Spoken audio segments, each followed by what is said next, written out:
guys, what's up? Vero here. So I wanted to start a new series on my channel called Netflix Recommendations. I'm constantly watching Netflix. I don't know what this is, but I'm constantly watching videos on Netflix, movies, TV shows, whatever, and also Amazon Prime, but this is mostly going to be geared towards Netflix, so I thought about doing a monthly video at the end of every month discussing movies that I watched and any TV shows that I watched that I really liked or maybe I didn't really like. So it'll be recommendations and maybe some not so recommendations. If you like the series, be sure to give it a thumbs up and I will continue doing it. But we'll just go ahead and jump right into my Netflix recommendations for August. So for the month of August, we are actually going to have more movies than TV shows. I watched 4 movies in total that I really enjoyed. Some I enjoyed more than others, but I'm just going to jump right into them. So the first movie that I watched was Seeking a Friend for the End of the World, and it stars Keira Knightley and Steve Carell. I'm going to try to keep this as spoiler-free as possible, kind of just give you the basic plot of the movie and then my thoughts of it, because obviously I want you guys to check these out if you haven't already watched them. But the movie is basically about Steve Carell's character, and the world is ending, hence the title. Like a meteor or something is going to hit, so people only have a couple months to live and kind of decide what they want to do. He's kind of in this, like, not that great of a job. His wife ends up leaving when she realizes the world is ending, and they don't want to have any kids or anything. And he decides what he's going to do is he is going to try and find his high school sweetheart, either high school or college, I don't remember, I think it's high school, and try and reunite with her before the world ends, because it was someone that he really cared about. He ends up meeting Keira Knightley's character, and they go on these, like, adventures while they're trying to find this girl, and all this crazy stuff happens. It was a really good movie. I would probably, if I had to rate it, 3.5 out of 5 stars, maybe 4. I felt some parts I got a little bored. I wasn't really paying attention. A lot of people told me that I should have tissues ready at the end of the movie, but I'm not really a big crier, especially with movies or TV shows, unless, like, if an animal dies, I'm just like, no! Like, Neverending Story, Artax dying gets me every time. I mean, I don't actually cry, but I get sad. So I wasn't really emotional at the end of the movie, but if you tend to cry in movies, have some tissues ready for the movie. Okay? But it was a really good movie, and I highly recommend it. So another movie that I ended up watching was Horns, which stars Daniel Radcliffe. And I love seeing the main Harry Potter cast, you know, Daniel Radcliffe, Emma Watson, Rupert Grint, starring in other movies, because I think it really shows how they've grown as actors, you know, from when they were really little to now. And they make me feel old, but that's okay. He did a really good job in this movie. Everyone did a really good job in this movie. But the movie is really strange. It is really weird. It's actually based off a book, and I haven't read the book. I might check it out, but it's basically about Daniel Radcliffe's character. His girlfriend dies, and people in town think he did it. They're mad at him. They chase him around, the news people chase him everywhere, people are just not happy with him, and they don't understand why he won't confess, and they think of him as the devil, essentially. And because of this, he ends up sort of becoming the devil, kind of. He ends up growing horns on his head, and anytime he talks to other people, they start confessing their sins. So movie goes on, and he's basically trying to figure out who actually murdered his girlfriend so he can clear his name and figure out how to get rid of these stupid horns. But I feel like the entire movie, the entire time, I would go from, what? That was weird, to what the like, what the hell? It's a really good movie, though, but it is very strange. Do not watch it around children. People get a little weird. But it was a good movie. I would probably, if I rated it, 3 out of 5 stars, maybe. I just feel like it got unnecessarily weird sometimes, but I watched the whole thing, and I enjoyed it, and there's only a couple parts where I wasn't really paying attention, but I have a really bad attention span, so that's probably why. So the next movie that I watched was called Odd Thomas, and I actually watched this on the last day in August, and this movie was actually really good. I was really surprised. A couple people on Twitter kept telling me to watch it, and I was like, yeah, sure. And then eventually I decided to, and it's actually really good. It was one of those movies that you kind of watch with really low expectations or no expectations at all, and then you're kind of like, wow, you know, that was actually a good movie. Out of all the movies that I've watched so far, this is probably the only one that I would actually consider watching again, but it is basically about this main character named Odd Thomas. Thanks, Mom and Dad, right? And he has, like, clairvoyant abilities. He can sort of communicate with the dead and figure out, like, who murdered them, and there's this, like, big ordeal with these I don't know. I don't remember what they're called, but he ends up figuring out that there's going to be this huge event happening where a lot of people are going to die, and he's trying to solve it and figure out what's going on, and there's just all this stuff going on, but it's a really well done movie. The cast is brilliant in it.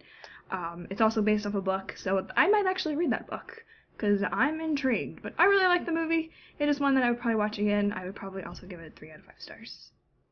Sometimes 3.5, depending on what part of the movie we're at. But it was a good movie. It's definitely one of the favorites that I watched this month.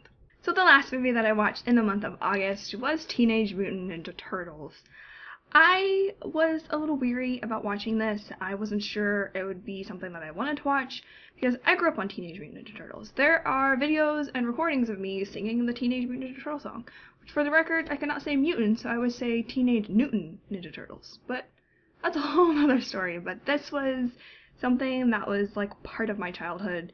And, you know, a lot of people were like, if you go into it with low expectations, you might be okay. And I mean, I don't really need to talk about the plot. It's Teenage Mutant Turtles, they're fighting crime and saving people, and April finds out about them and does new stuff. That's pretty much it. My problems with the movie was, one, I'm not really a Megan Fox fan. But she actually didn't really get on my nerves that much in this movie. There were a couple scenes where everybody got on my nerves. I think the main thing that they got right in this movie were the Turtles' personalities. Like, they were what I remember from the series and the older movies.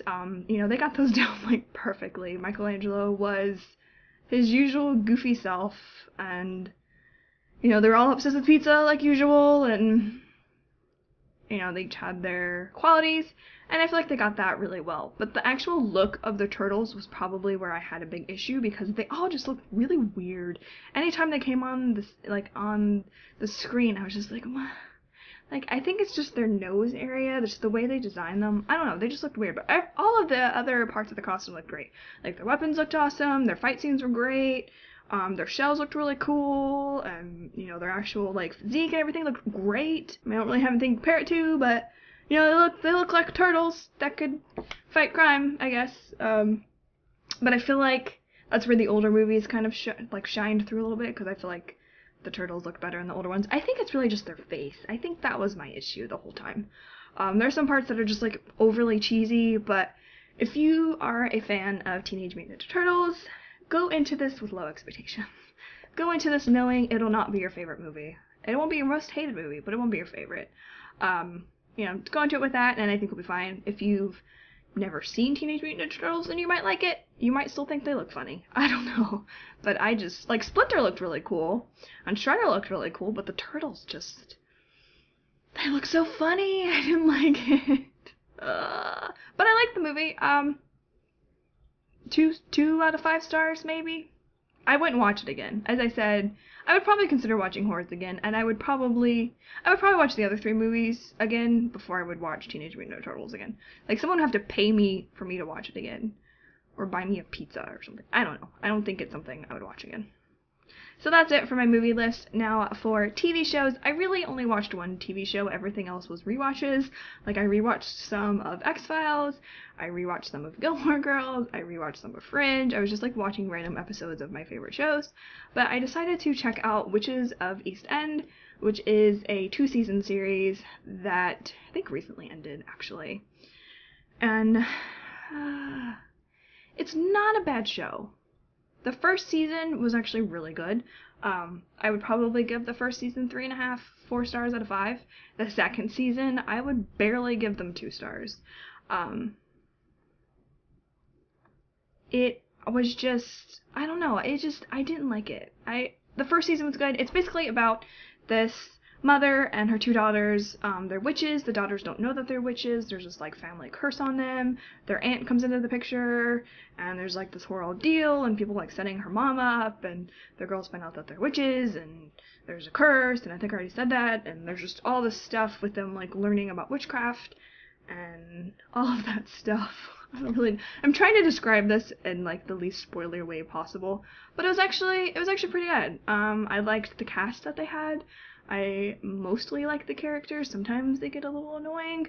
I feel like, you know, the sisters are kind of stereotypical. You know, you have the one that's like, just so happens to be studying witchcraft, in a historical sense, and then the other one's kind of like carefree and she's a bartender. And I think they're supposed to be in their early 30s, but it's basically just them learning about witchcraft and the curse that is on their family and their mother and them. And I don't know. The second season just got weird. And not like an enjoyable weird, just like really weird. Like unnecessarily weird. Like my brain is scarred weird. I wasn't a fan of the second season. If you're gonna watch it, watch the first season.